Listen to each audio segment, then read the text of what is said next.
Bismillahirrahmanirrahim. Bismillahirrahmanirrahim. Assalamualaikum warahmatullahi wabarakatuh.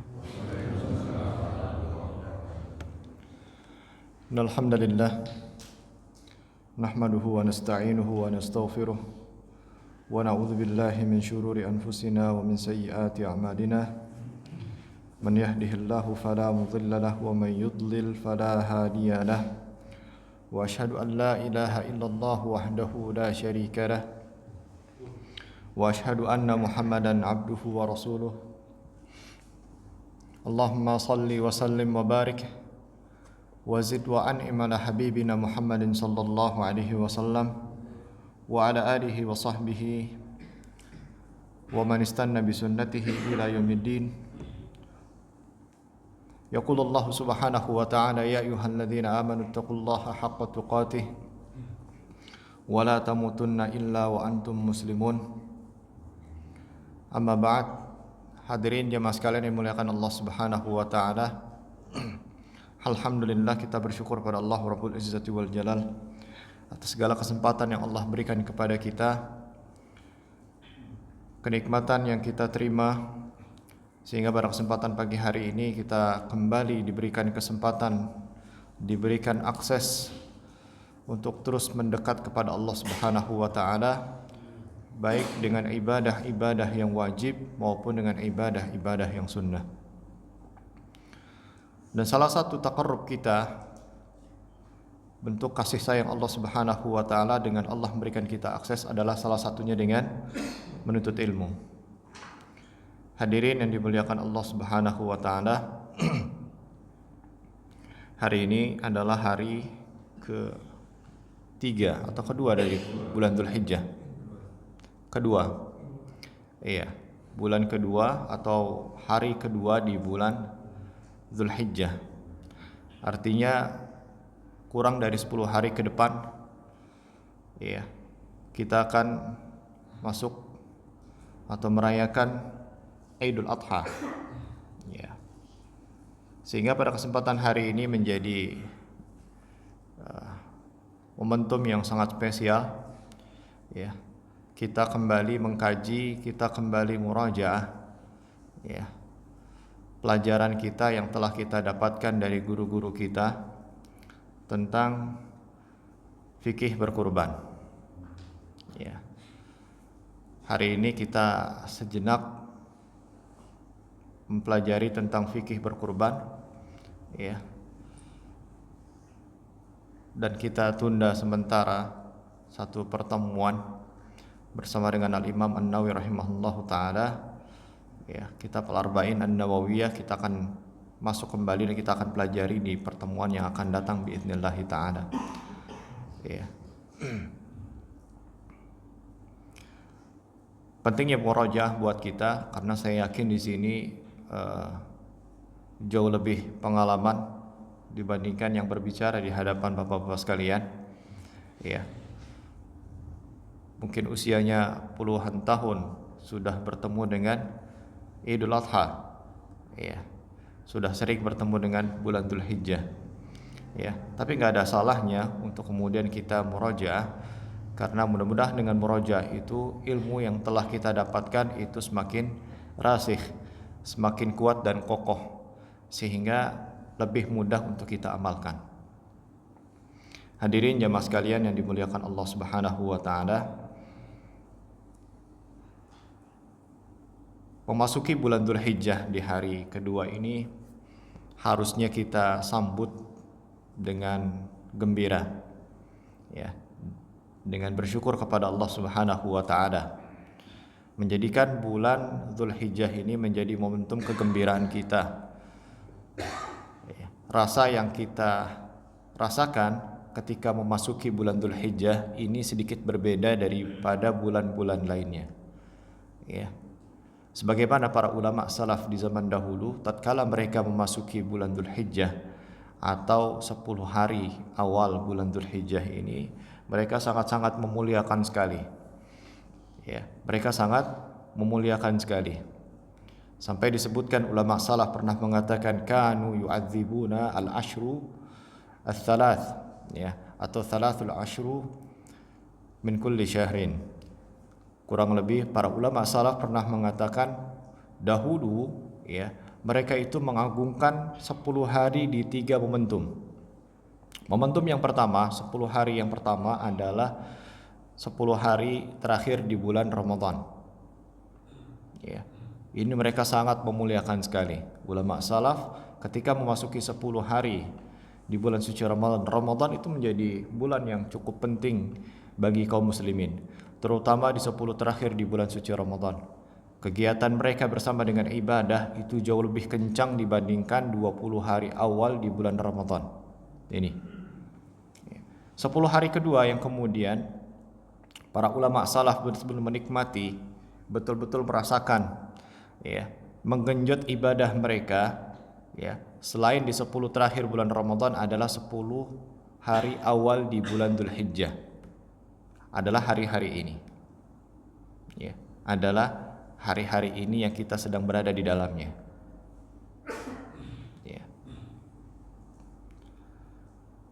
10 hari awal bulan Dzulhijjah merupakan musim-musim ketaatan. Ketaatan yang Allah Subhanahu wa taala muliakan dibandingkan hari-hari lain. Maka hendaknya kita mengisi bulan-bulan Dzulhijjah ini ya, dengan ibadah-ibadah. Maka jangan samakan bulan Dzulhijjah atau 10 terakhir bulan Dzulhijjah ini sama dengan bulan-bulan lainnya. Ya. Ketika masuki bulan 10 hari bulan Dzulhijjah, ya, gimana? Biasa-biasa saja. Ya, salat-salatnya biasa, baca Qur'annya juga biasa, istighfarnya biasa, sama seperti halnya di bulan-bulan lainnya. Nah, tentu ini tidak sesuai dengan bagaimana para salafus saleh di zaman dahulu mereka mengagungkan di bulan Dzulhijjah itu sendiri.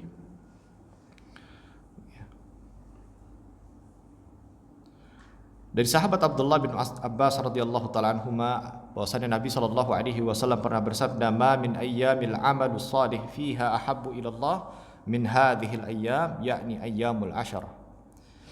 Ya. Nabi sallallahu alaihi wasallam pernah bersabda, tidaklah hari-hari jauh Allah Subhanahu wa taala cintai untuk melakukan amalan saleh melainkan ada di 10 terakhir atau 10 awal bulan Dzulhijjah. Qalu ya Rasulullah walal jihad fi sabilillah. Beramal di 10 hari awal bulan Dzulhijjah itu jauh lebih dicintai oleh Allah Subhanahu wa taala. Ya, dicintai. Para sahabat ketika mendengar Nabi sallallahu alaihi wasallam berikan kabar gembira untuk para sahabatnya, barang siapa yang melakukan ibadah di 10 terakhir, 10 awal bulan Dzulhijjah ini merupakan ibadah yang sangat dicintai oleh Allah Azza wa Jalla. Wahai Rasulullah, bagaimana dengan jihad fi sabilillah? Qala walal jihad fi sabilillah. Ya, sampai jihad fi sabilillah pun belum mampu menyamai ibadah yang dilakukan seorang hamba di 10 awal bulan Dzulhijjah. Illa rajulun kharaja bi nafsihi wa malihi falam yarji' min dzalika bi syai'. Ya, kecuali seseorang yang keluar pergi di medan peperangan membawa hartanya dan membawa jiwanya, kemudian dia tidak kembali dari medan peperangan sedikit pun. Artinya hartanya nggak kembali, jiwanya juga nggak kembali. Ya, baru kemudian bisa menyandingi ibadah-ibadah tersebut. Ini luar biasa hadirin. Ya. Sampai disandingkan dengan jihad fisabilillah. Itu ibadah yang dilakukan seorang hamba dengan istighfar, dengan sholatnya, dengan sedekahnya, dengan kurbannya, ya, dengan zikirnya, dengan puasanya, itu jauh lebih dicintai oleh Allah Subhanahu wa ta'ala.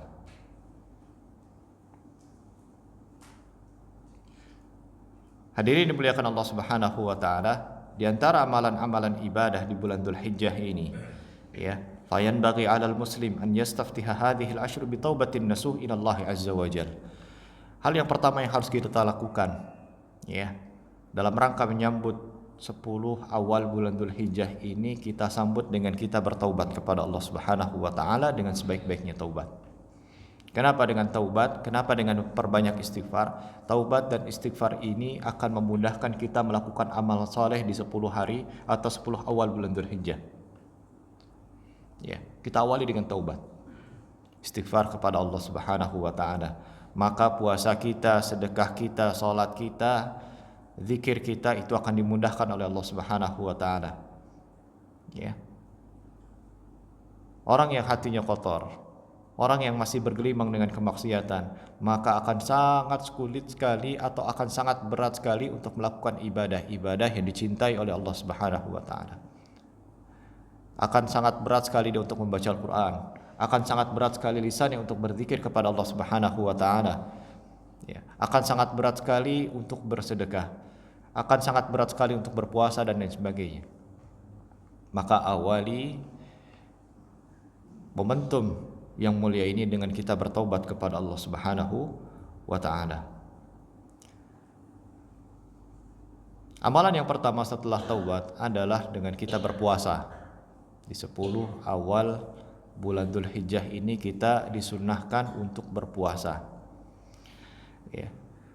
Fayusannu lil muslim an yasuma tis'a Dzulhijjah lianna Nabi sallallahu alaihi wasallam hatha 'ala al-'amal as-salih fi ayyamil 'ashri.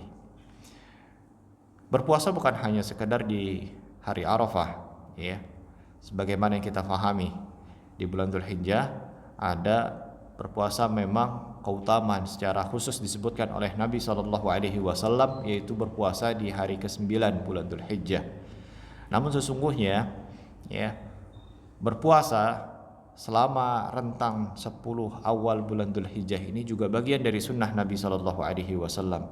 Ya, di mana Rasulullah sallallahu alaihi wasallam memotivasi kita untuk melakukan amalan saleh di 10 awal bulan Dzulhijjah. Termasuk di dalamnya adalah dengan berpuasa.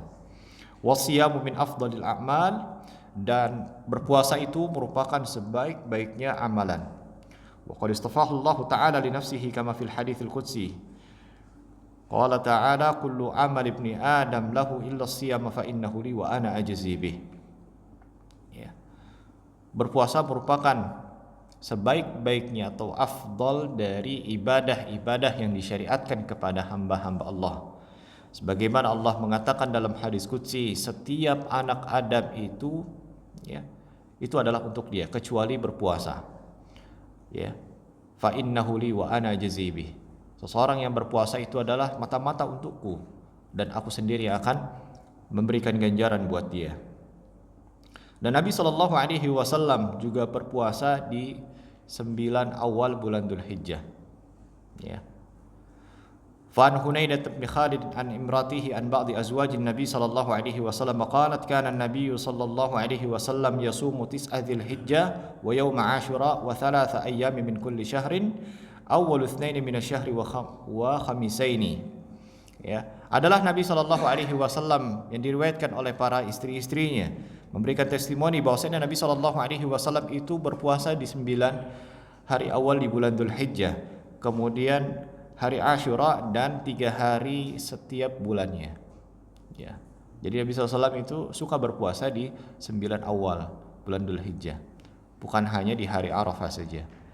Akan tetapi ini hukumnya adalah sunnah. Ya. Silakan bagi yang bisa berpuasa 1 hari di 10 atau 9 awal bulan Dzulhijjah, silakan. Ya. Bagi yang bisa puasa 2 hari, 2 hari. Bagi yang bisa puasa 9 hari, 9 hari. Ya. Bagi yang bisanya hanya di hari ke-9 di bulan Dzulhijjah atau hari Arafah, itu juga enggak ada masalah. Ya, enggak ada masalah insyaallah taala. Kemudian amalan yang kedua adalah dengan memperbanyak tahmid, tahlil dan takbir. Ya. Tahmid, tahlil dan takbir. Ini disunahkan untuk bertakbir, tahmid dan tahlil serta tasbih di 10 awal bulan Dzulhijjah. Ya, kita disunahkan untuk bertakbir di dalamnya. Wal jahru bidzalika fil masajid wal manazil wat turaqat wa kullu mawdhi'in yajuzu fihi dzikrullah izharan lil ibadah wa i'lanan bi ta'zimillah ta'ala. Sehingga tatkala kita sedang di jalan-jalan, sedang ke kantor, ya, sedang ke pasar, gitu ya. Nah, itu diperbolehkan, disunahkan untuk melantunkan takbir. Ya, dijaharkan boleh. Ya. Allahu akbar, Allahu akbar, Allahu akbar. La ilaha illallah, wallahu akbar walillahil hamd. Ya, itu dilantunkan. Ya, di jalan-jalan boleh. Ya. Tentunya dilakukan secara sendiri-sendiri ya jemaah. Ya, dilakukan secara masing-masing saja. Gitu. Ya. Lagi jalan pagi sama istrinya sambil takbir boleh. Ya, tapi nggak perlu pakai toa ya. Nggak perlu pakai toa, cukup sendiri saja sama istrinya. Gitu ya. Nah, ini penting. Dari sahabat Abdullah bin Umar radhiyallahu taala anhuma, dari Nabi sallallahu alaihi wasallam, "Ma min ayyamin a'zamu 'indallah wa la ahabbu ilaihi al-'amalu fihinna min hadhihi al-ayyam al-'ashri fa akthiru fihinna min at-tahlil wa takbir wa tahmid." Ya. Tidaklah di antara hari-hari yang lebih bernilai di sisi Allah Subhanahu wa taala, besar ganjarannya, dicintai oleh Allah Subhanahu wa taala untuk melakukan amalan-amalan soleh di dalamnya, kecuali ada di 10 awal bulan Dzulhijjah. Maka kata Nabi sallallahu alaihi wasallam, fa aktsiru fihinna, maka perbanyak di 10 awal bulan Dzulhijjah itu dengan memperbanyak tahlil. Ya, memperbanyak tahlil, memperbanyak takbir dan memperbanyak tahmid. Ya. Adapun sifat takbir, ya, disebutkan oleh para ulama, Allahu akbar, la ilaha illallah, Allahu akbar, walillahil hamd. Dan sifat-sifat takbir yang lain sebagaimana disebutkan oleh para ulama. Ya. Dan di antara amalan yang lain adalah dengan berkurban. Ya. Tadi satu puasa, yang kedua memperbanyak takbir, dan yang ketiga adalah dengan kita berkurban, yang insya Allah akan menjadi pembahasan kita pada kesempatan pagi hari ini. Hadirin yang dimuliakan Allah Subhanahu wa taala, kita sedikit murajaah tentang keutamaan kurban. Ya. Keutamaan perkurban yang pertama adalah kurban itu adalah ibadah yang agung. Ya. Ibadah yang agung. Jadi kalau ditanya, Ustadz, kira-kira amalan ibadah apa yang bisa saya dan keluarga lakukan di bulan Dzulhijjah ini? Ya. Saya ingin meneladani para ulama salaf di zaman dahulu. Selain berpuasa, oke, saya berpuasa di tanggal 9, Ustaz. Saya takbir juga takbir, insyaallah. Ya, sebagaimana kaum muslimin. Tapi saya ingin lebih, Ustaz. Kurban. Ya. Kurban ini adalah ibadah yang agung. Karenanya disebutkan dalam beberapa ayat di dalam Al-Qur'an tentang ibadah ini. Ya. Ibadah kurban, menyembelihnya itu. Ya. Jadi menyembelih dengan memberikan daging kurban itu sesuatu hal yang berbeda. Dengan kita menyembelih itu, dengan kita beli ya hewan kurban kita, kemudian menyembelih, itu adalah satu ibadah sendiri. Ya, ibadah sendiri. Ya. Kemudian membagi kurban itu sendiri juga. Ya. Allah Subhanahu wa taala menyebutkan ibadah kurban ini adalah ibadah yang berlaku kepada seluruh umat-umat. Ya, spesial banget berarti ini. Kenapa? Karena dilakukan oleh setiap umat. Bukan hanya kepada umat Islam saja, namun juga kepada umat-umat terdahulu, sebagaimana disebutkan dalam firman Allah Subhanahu wa taala, wa likulli ummatin ja'alna mansakan liyadhkuru ismallahi 'ala ma razaqahum min bahimatil an'am. Allah Subhanahu wa taala mengatakan dalam Al-Qur'anul Karim, dalam surat Al-Hajj ayat ke-34, dan bagi setiap umat telah kami syariatkan penyembelihan. Ya. Artinya di setiap umat, selama peradaban dunia ini masih ada, ternyata dari awal kehidupan peradaban itu sampai hari ini, Allah Subhanahu wa taala mensyariatkan ibadah kurban. Disyariatkan kepada setiap umat ini. Liyadhkuru ismallahi 'ala ma razaqahum, agar mereka menyebut nama Allah atas rizki yang dikaruniakan kepada mereka berupa hewan ternak. Ya. Bentuk rasa syukur kita kepada Allah Subhanahu wa taala setiap tahunnya, ya, itu dibuktikan dengan kita berkurban. Ya. Kita punya penghasilan, kita punya rizki. Salah satu bentuk syukurnya adalah disisihkan untuk kemudian kita bisa berkurban. Tentunya bagi mereka yang memiliki kelebihan harta. Ya, nanti kita akan sebutkan hukumnya. Maka Tuhanmu ialah Tuhan yang Maha Esa, karena itu berserah dirilah kalian kepada Allah dan sampaikanlah wahai Muhammad kabar gembira kepada orang-orang yang tunduk kepada Allah Subhanahu wa taala.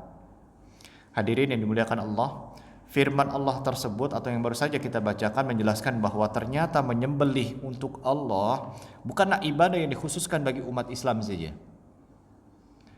Bahkan seluruh umat-umat terdahulu pun disyariatkan untuk beribadah dengan menyembelih untuk Allah Subhanahu wa taala. Jadi perkara tauhid, syiar tauhid yang nampak pada ibadah kurban ini bukan hanya dilakukan oleh umat Nabi sallallahu alaihi wasallam, tapi setiap umat, setiap nabi mensyiarkan ya aplikasi tauhid ini lewat ibadah kurban. Sebagai satu contoh adalah Allah Subhanahu wa taala menyebutkan tentang kisah anak-anak Adam alaihi salam. Ya. Diawali dengan anak-anak Adam ini. Allah Subhanahu wa taala menceritakan, "Watlu 'alaihim naba abni Adam bil haqqi id qarraba qurbanan fatuqabbala min ahadihima wa lam yutaqabbal min al-akhar." Dalam surat Al-Maidah ayat ke-27 Allah mengatakan, "Wahai Muhammad, ceritakan," katanya. Ceritakan yang sebenarnya kepada mereka. Tentang kisah apa? Tentang kisah kedua putra Adam alaihi salam. Diceritakan. Nabi sallallahu alaihi wasallam diperintahkan untuk menceritakan tentang kisah dua anak Adam. Siapa dua kisah anak Adam ini? Qabil dan Habil. Ya. Apa yang dilakukan dua orang ini ketika keduanya mempersembahkan kurban? Ya, id qarraba qurbanan fatuqabbala min ahadihima. Ketika keduanya Qabil dan Habil ini mempersembahkan kurban mereka berdua, maka kurban salah seorang dari mereka berdua, yaitu Habil, diterima kurbannya oleh Allah Subhanahu wa taala, dan dari yang lain yaitu Qabil tidak diterima kurbannya. Ya. Al-Imam Ibnu Katsir rahimahullah taala ya, itu pernah menceritakan, Al-Imam Ibnu Katsir ya, وقد ذكر غير واحد من أهل العلم إن الله تعالى شرع لآدم عليه السلام أن يزوج بناته من بنيه. Jadi ayat ini ketika Qabil dan Habil mempersembahkan kurban mereka, lalu di akhir ayat tersebut salah satu kurban di antara mereka berdua yaitu Habil diterima, sedangkan Qabil tidak diterima kurbannya. Ini ada historinya, ini ada ceritanya. Ya, sebagaimana yang disebutkan ya oleh kalangan para ahli ilmu bahwasannya Allah Subhanahu wa taala mensyariatkan kepada Adam untuk menikahkan ya anak-anak perempuannya dengan anak-anak lakinya. Ya. Fakana yuzawwiju untha hadzal batn li dzakaril batn al-akhar.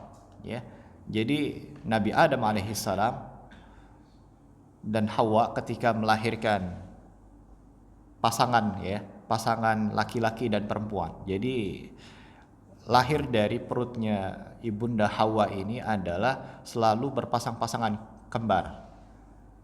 Jadi ketika lahir anaknya laki-laki dan perempuan, lahir laki-laki dan perempuan, dua-dua gitu.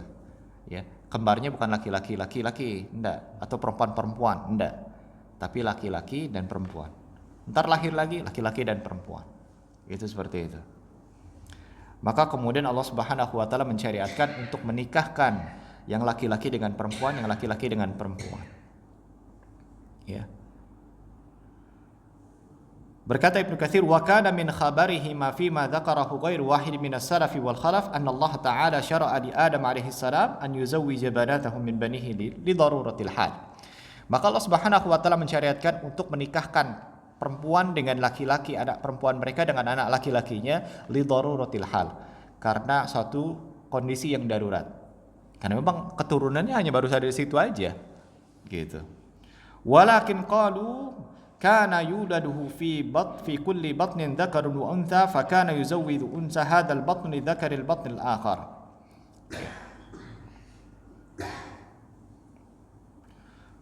Para ulama mengatakan ya, setiap yang dilahirkan adalah anak laki-laki dan perempuan, maka yang dinikahkan adalah laki-laki dengan perempuan yang beda perut. Gitu ya. Contoh misalnya kelahiran pertama anak laki-laki dengan perempuan, ya. Ini nggak boleh dinikahkan. Ya, karena mereka adalah saudari satu perut. Nah, lahir yang kedua laki-laki dengan perempuan. Baru di situ boleh dinikahkan. Ya. Yang laki-laki dinikahkan dengan perempuan yang kedua. Pun perempuan yang kedua dinikahkan dengan laki-laki yang silang gitu jadinya ya. Beda perut seperti itu. Wa kanat ukhtu Habil damimatan. Habil ini adalah adiknya Qabil. Yang kebetulan ketika Habil lahir bersama dengan saudarinya, itu wanitanya parasnya kurang cantik. Wa kanat ukhtu Habil damimatan, ya. Parasnya kurang, tidak secantik saudarinya si Qabil. Wa ukhtu Qabil wadi'ah, sedangkan Qabil atau saudarinya si Qabil yang lahir, anak perempuan yang lahir bersama dengan Qabil itu memiliki paras yang cantik. Fa arada an yasta'thira biha ala akhi. Ya.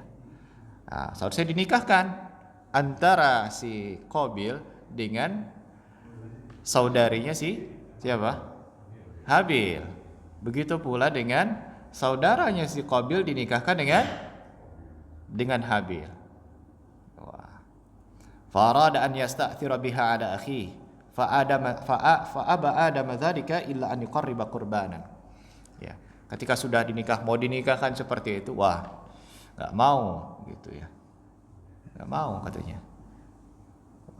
Si Habil nikahkan sama yang cantik, sedangkan si Habil nikahkan yang cantik, sedangkan Qabil nikahkan dengan saudarinya si Habil yang memiliki paras yang kurang cantik dari saudarinya. Enggak mau. Ya. Enggak, saya maunya dengan saudari saya gitu. Ya kan kamu adik katanya, ngalah lah sama kakaknya katanya gitu ya. Ini ya saya yang ini aja katanya. Saya enggak mau yang saudari kamu katanya. Fa adam dzalika illa an yuqarriba qurban. Enggak boleh kayak gini katanya, ya. Kecuali kalian berkurban. Kurbanlah kalian tuh, ya. Enggak boleh kayak gini nih kecuali kalian kurban. Barang siapa yang kemudian kurbannya diterima, maka boleh menikah dengan saudari yang cantik tadi. Faman tuqabbila minhu fahiya lahu. Ya. Kalau kurbannya diterima sama Allah Subhanahu wa taala, maka yang saudari yang cantik tadi buat yang diterima kurbannya. Faqarraba fatuqabbila min Habil wa lam yutaqabbal min Qabil. Fakana min amrihi ma maqasallahu fi kitabihi. Ya. Maka kemudian masing-masing memberikan kurbannya. Si Habil memberikan kurban dengan mempersembahkan kurban berupa domba yang besar, ya. Kurban dia. Sedangkan Qabil ini berkurban dengan hasil pertanian. Ya, satu dengan hasil pertanian, yang satu dengan apa?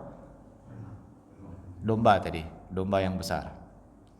Maka kemudian dilahaplah, kalau dahulu itu ditanda diterima itu dengan datangnya api, kemudian dilahaplah kurban mereka.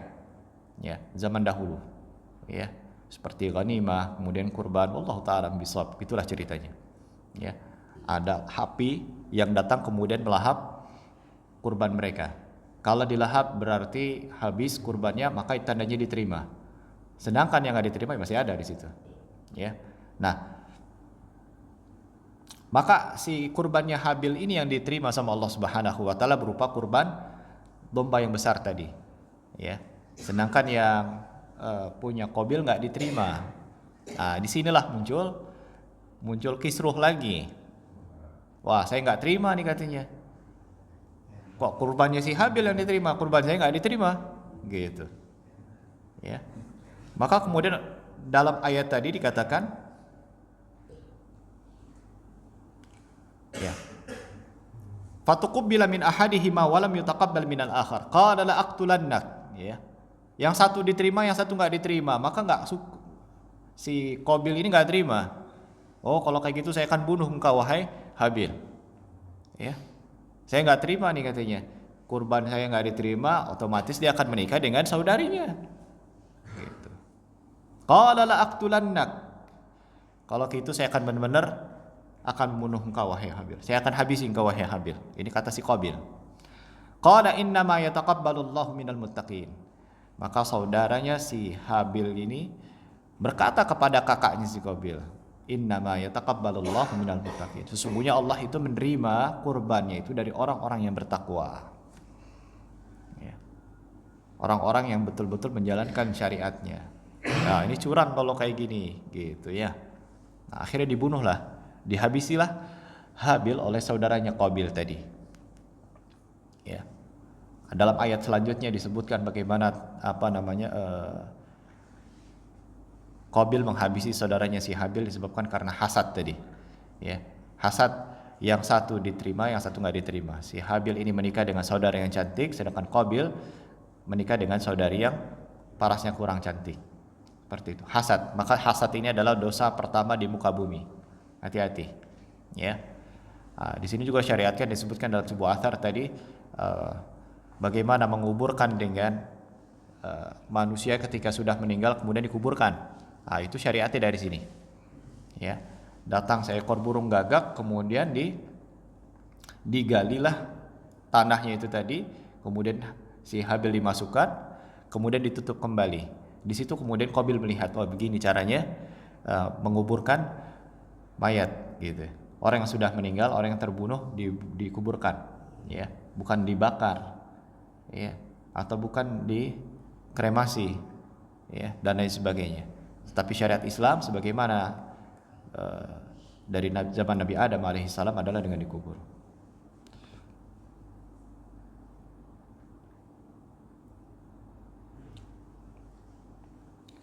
Taib. Itu yang pertama, bahwasannya ibadah kurban itu sudah lahir dari zamannya anak-anak Adam alaihissalam. Begitu juga dengan asal muasal syariat ibadah kurban ini yang merupakan syariatnya Nabi Ibrahim alaihissalam. Ya. Nabi Ibrahim alaihissalam ketika diuji oleh Allah Subhanahu wa taala untuk menyembelih putranya Ismail alaihissalam, kemudian Allah Subhanahu wa taala menebus dan menggantikan dengan seekor kambing. Peristiwa itu kemudian diabadikan pada hari raya Idul Adha. Allah Subhanahu wa taala berfirman, "Wa fadainahu bidzibhin adzim." Tadi Nabi Adam alaihissalam, sekarang Nabi Ibrahim alaihissalam. Ya, mempraktekkan bagaimana ibadah kurban itu sendiri. Ya, enggak main-main, ya. Ketika diperintahkan oleh Allah Subhanahu wa taala untuk mengorbankan anaknya, ya, disembelih anaknya. Ya, dilakukan sama Nabiullah Ibrahim alaihissalam. Kenapa? Karena ibadah yang agung ini. Allah Subhanahu wa taala yang perintahkan. Ya. Namun ketika ingin menyembelih, Allah Subhanahu wa taala menggantikannya dengan seekor kambing. Wa fadainahu bidzibhin adzim, dan kami tebus anak itu dengan seekor sembelihan yang besar. Sehingga hadirin yang dimuliakan Allah Subhanahu wa taala, ibadah ini sudah menjadi syariat setiap umat. Bahkan dikenal juga di dalam syariatnya Yahudi dan Nasrani. Ya. Syiar menyembelih hewan kurban ini bukan hanya dilakukan oleh umat yang menyembah Allah Subhanahu wa taala saja. Ya. Bahkan merupakan syiar bagi mereka-mereka yang melakukan kesyirikan. Hari ini kita lihat kesyirikan-kesyirikan itu terjadi. Apa yang dilakukan sama mereka? Ya, ditonton di televisi. Hah? Kalau datang ke dukun yang disuruh apa? Suruh sembelih ayam, sembelih, gitu ya. Nah, kalau dilihat di pesisir pantai, ya, praktek-praktek kesyirikan masih marak terjadi di sana. Disuruh apa? Sembelih sapi, ya. Kemudian kepala sapinya dikemanain? Disembahkan atau dipersembahkan kepada siapa? Nyi Roro Kidul, gitu. Ini menunjukkan bahwasan ibadah kurban bukan hanya diagungkan oleh orang-orang yang menyembah Allah Subhanahu wa taala, tapi orang-orang yang melakukan kesyirikan juga mengagungkan ibadah kurban ini. Ya iya, masa iya, gitu. Orang yang melakukan kesyirikan semangat rela buat ngeluarin duitnya untuk melakukan kesyirikan. Lalu bagaimana dengan umat Islam? Ya, menganggap biasa-biasa saja ibadah kurban itu. Ya, yang penting plastiknya sampai rumah saya. Gitu ya. Jangan menjadi Jangan menjadi pelakunya, tapi jangan menjadi hanya sekedar mendapatkan saja, tapi jadi pelaku nih. Ya, kalau tahun kemarin nggak bisa, tahun ini harus bisa. Ya, tahun ini harus bisa. Mereka menyembelih untuk jin, syaitan maupun roh-roh nenek moyang mereka. Jadi menyembelih ini adalah satu ibadah yang diakui oleh semua manusia. Hanya saja di antara mereka ada yang berlaku kesyirikan dengan mempersembahkan kepada selain Allah. Padahal yang benar adalah seharusnya mereka tidak menyembelih kecuali kepada Allah Subhanahu wa taala. Ya. Dari sini kita tahu bahwasanya ibadah kurban ini adalah ibadah syiar. Jadi syiar tauhid. Ya. Syiar mengagungkan Allah Subhanahu wa taala lewat ibadah kurban. Allah Subhanahu wa taala mengatakan liyadhkurusmallahi ala ma razaqahum. Kita diperintahkan untuk berkurban, apa tujuannya? Liyadhkurusmallahi taala adizkurum Allah ma razaqahum. Agar tatkala kita memberi rezeki, cara mengingat Allah, cara mengagungkan Allah adalah dengan kita berkurban. Kurban, ingat Allah Subhanahu wa taala. Ya. Fa ilahukum ilahu wahid. Itu yang pertama. Yang kedua adalah berkurban sebagai bukti syukur kita kepada Allah Subhanahu wa taala. Ya. Jadi beribadah merupakan aplikasi atau bukti syukur kita kepada Allah Azza wa Jalla. Sebagaimana dalam surat Al-Kautsar disebutkan inna a'tayna kal kautsar. Fashalli li rabbika wanhar. Inna syani'aka huwal abtar. Sungguh kami telah memberimu wahai Muhammad nikmat yang banyak sekali kata Allah. Maka laksanakanlah salat karena Tuhanmu dan berkurbanlah sebagai ibadah dan mendekatkan diri kepada Allah. Ya. Inna a'tainakal kautsar. Kami telah memberikan kenikmatan kepadamu wahai Muhammad. Ya. Kalau udah kayak gitu gimana lagi? Fasalli li rabbika wanhar. Salat kata Allah. Kita disuruh salat sebagai bentuk rasa syukur. Wanhar. Setelah sholat kemudian kamu berkurbanlah, beribadah kepada Allah Subhanahu wa taala. Pada surat Al-Kautsar ini menunjukkan betapa agungnya ibadah menyembelih karena Allah. Ya.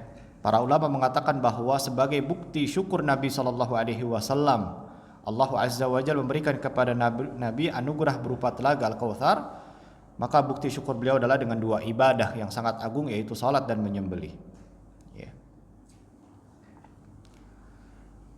Kemudian yang ketiga adalah melakukan sedekah dengan berkurban. Jadi setelah sembelih itu merupakan satu ibadah yang agung, pahalanya sangat besar. Kemudian yang kedua yang didapati orang yang berkurban adalah dengan dia bersedekah. Ya, kita ketahui bahwasannya setelah seseorang menyembelih maka ada 3 bagian. Ya, sepertiga ya itu digunakan oleh keluarganya, pengkurban itu sendiri. Ya, dinikmati oleh keluarganya sebagai bentuk rasa syukur kepada Allah Subhanahu wa taala dengan dia menikmati hewan kurbannya. Yang kedua, tidak dimakan semua, tapi juga sepertiga yang lainnya juga diberikan kepada fakir dan miskin. Wa at'imul ba'isal faqir. Dalam Allah Subhanahu wa taala mengatakan wa at'imul ba'isal faqir. Ya. Kita diperintahkan untuk kasih makan tuh orang-orang miskin, orang-orang yang fakir, orang-orang yang butuh makan, kasih mereka. Al-faqir, orang yang butuh. Ini sepertiga lainnya. Sepertiga selanjutnya adalah diberikan hadiah kepada orang-orang yang mungkin kita untuk non muslim. Itu juga boleh. Ya. Enggak harus orang miskin. Wah, dia orang miskin nih, jangan dikasih hadiah, jangan dikasih dia. Gitu. Cari yang miskin yang lain. Enggak. Tapi sepertiga yang lain juga boleh diberikan kepada orang kaya juga boleh. Ya. Orang yang kita anggap ini mampu dia, boleh kita kasih hadiah. Ya, bukan sedekah pada mereka, karena sedekah diberikan kepada orang-orang miskin dan orang-orang fakir. Tapi orang-orang kaya, orang-orang yang mampu kasih hadiah. Tahadu tahabu. Saling menghadiahkanlah kalian maka kalian akan saling mencintai. Ya. Kita lihat di sini, mampu tapi belum pernah pergi ke masjid nih, belum kelihatan ke masjid misalnya. Ya, jarang saya ngeliat di masjid dia. Kasih. Pak, ini ada hadiah dari kami yang berkurban. Masya Allah. Dari situ hatinya tersentuh. Ya. Ada preman misalnya suka ganggu ibu-ibu, suka ganggu kaum muslimin misalnya. Kasih hadiah mereka Ustadz, boleh? Ya. Biar apa Ustadz? Biar hatinya lunak. Ya.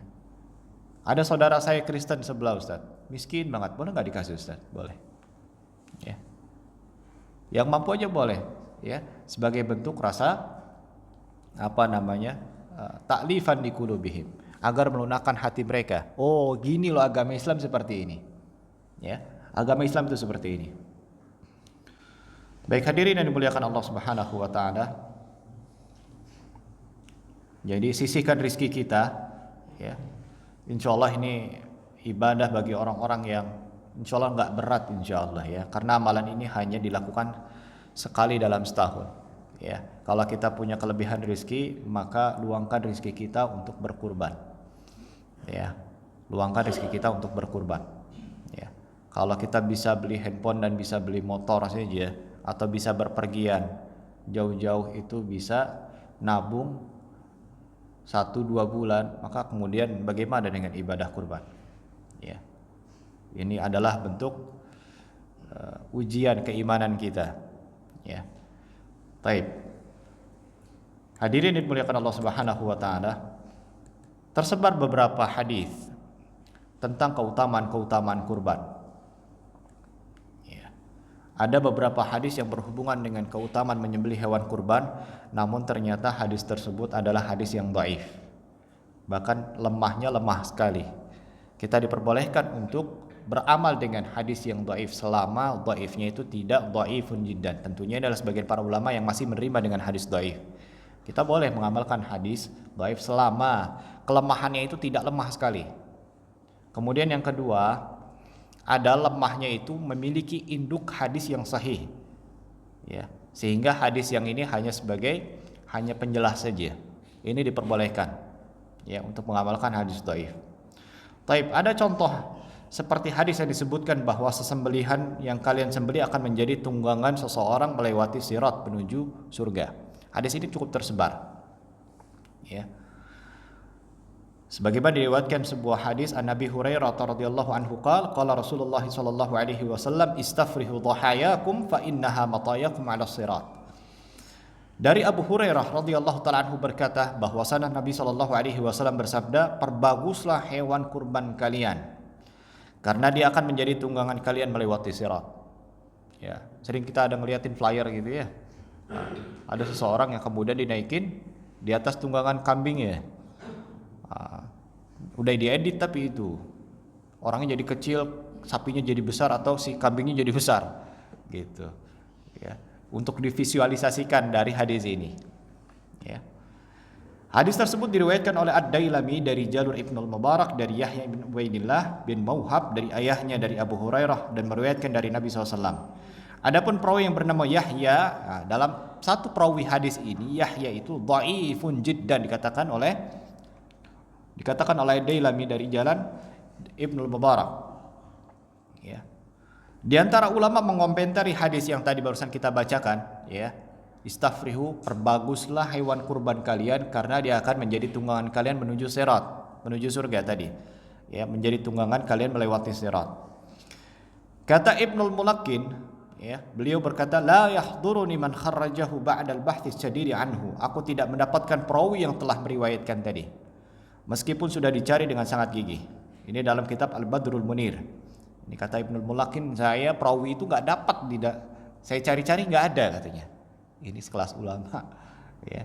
Kalau tadi satu mengatakan hadis ini dhaifun jiddan karena perawinya adalah dhaif, ya, lemah sekali. Sedangkan Ibnul Mulakin mengatakan saya udah cari hadis ini ternyata nggak ada. Ibnu Salah juga pernah mengatakan haditsun ghairu ma'ruf wala thabitun fi ma 'allamnahu. Hadis ini tidak dikenal, kata Ibnu Salah, dan sepengetahuan kami tidak sahih. Bagian para ulama sudah mengatakan hadis ini nggak sahih, katanya.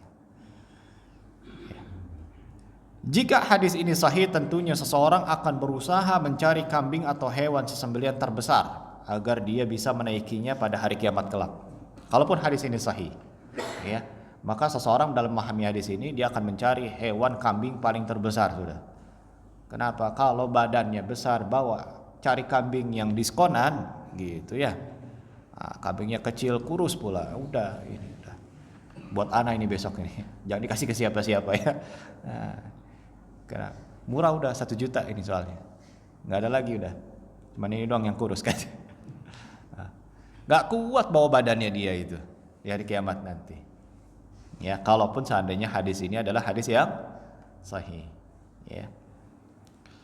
Begitu juga disebutkan di dalam hadis bahwasanya jika seseorang mampu menyembelih, maka setiap rambut dari hewan tersebut akan menjadi kebaikan. Tetapi hadis ini juga dhaif. Adapun riwayat-riwayat yang sahih adalah seperti yang telah kita sebutkan tentang keutamaan-keutamaan menyembelih. Ya. Tadi keutamaan-keutamaannya tadi, ibadah yang agung, bentuk rasa syukur, kemudian ibadah kurban itu juga adalah di dalamnya ada sedekah yang cukup besar. Ya, cukuplah dengan keutamaan-keutamaan dari yang disebutkan dalam Al-Qur'an dan dari hadis-hadis Nabi Shallallahu alaihi wasallam yang sahih. Ya.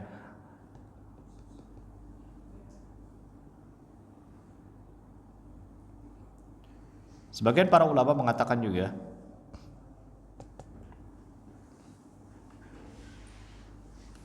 Ibnul Arabi berkata, "Laisa hunaka atau laisa fi fadlil udhiyati hadithun sahih." Kata Ibnul Arabi, beliau mengatakan tidak ada hadis yang sahih menjelaskan tentang keutamaan kurban. Dalam Tuhfatul Ahwadhi jilid kelima halaman 63. Ya.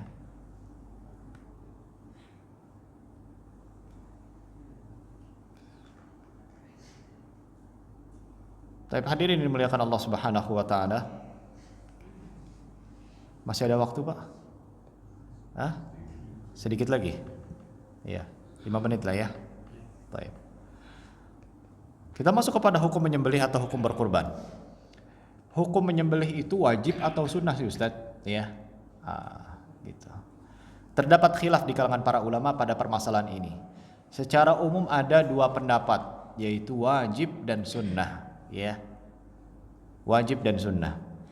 Permasalahan hukum wajib dan sunnah ibadah kurban bergantung dengan kemampuan setiap orang.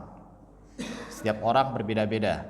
Ya, apabila dia tidak mampu maka tidak ada kewajiban sama sekali baginya untuk berkurban. Kalau nggak mampu, ya udah, ya maka dia tidak wajib hukumnya.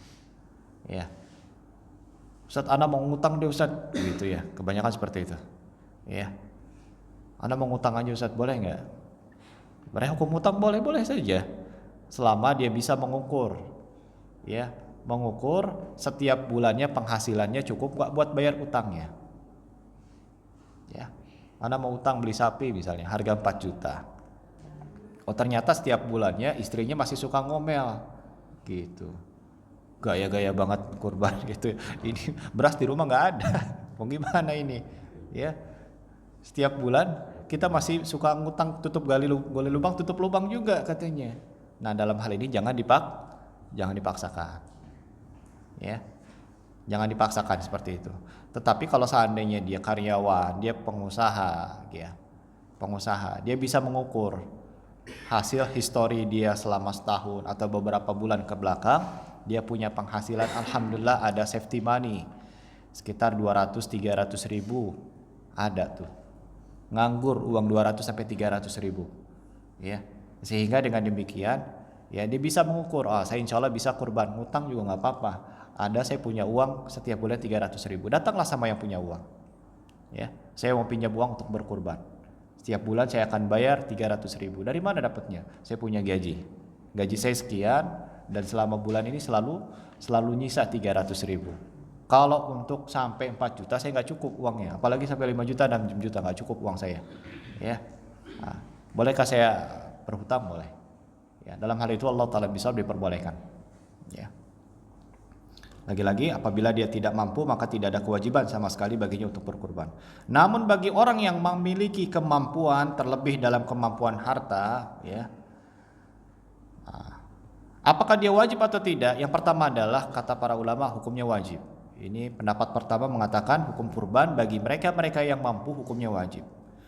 Sebagian ulama berpendapat bahwa hukumnya wajib berdasarkan hadis Abu Hurairah radhiyallahu ta'ala anhu bahwasanya Nabi sallallahu alaihi wasallam bersabda, "Man kana lahu sa'ah wa lam yudhhi fala yaqrabanna musallana." Barang siapa mempunyai kelapangan harta, kemudian dia tidak menyembelih, maka janganlah mendekati tempat salat kami. Jauh-jauh dari musala kami katanya. Gitu. Melihat ada warga, ya, pulang pergi keluar kota gitu ya, keluar negeri segala macam, ya, mobilnya gonta-ganti, motornya ganti-ganti, tapi nggak berkurban. Wah, ini kata Nabi SAW, jangan deket-deketin musola kami katanya. Ya, jauh-jauh sana, gitu ya. Ini adalah bentuk penegasan dari Nabi SAW, jangan mendekati tempat sholat kami, yang menunjukkan bahwa hukumnya adalah wajib. Ini pendapat pertama. Namun jumhur para ulama membantah pendapat ini. Artinya jumhur ulama berpendapat sunnah muakkadah.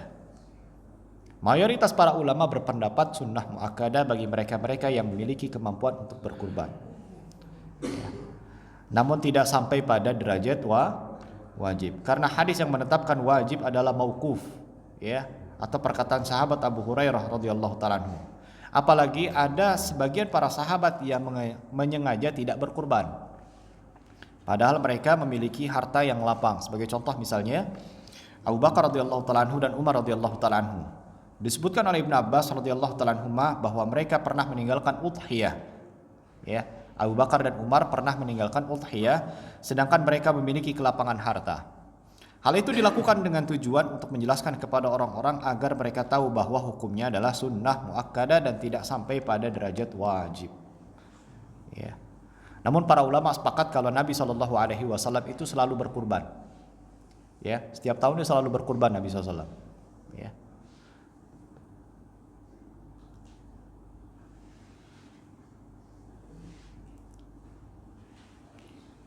Baik. Waktu kita habis, sebenarnya masih banyak sekali pembahasannya. Ya, kita belum masuk kepada syarat-syarat udhiyah. Ya, dan permasalahan-permasalahan kontemporer yang sering terjadi di tengah masyarakat kita tentang udhiyah ini. Insyaallah kita lengkapi di sesi tanya jawab kalau seandainya ada yang bertanya. Wallahu ta'ala bishawab. Ini yang dapat Anda sampaikan, kurang lebihnya mohon maaf. Wassallallahu ala nabiyyina Muhammadin wa ala alihi wa sahbihi wasallam. Bagi yang ingin bertanya silahkan.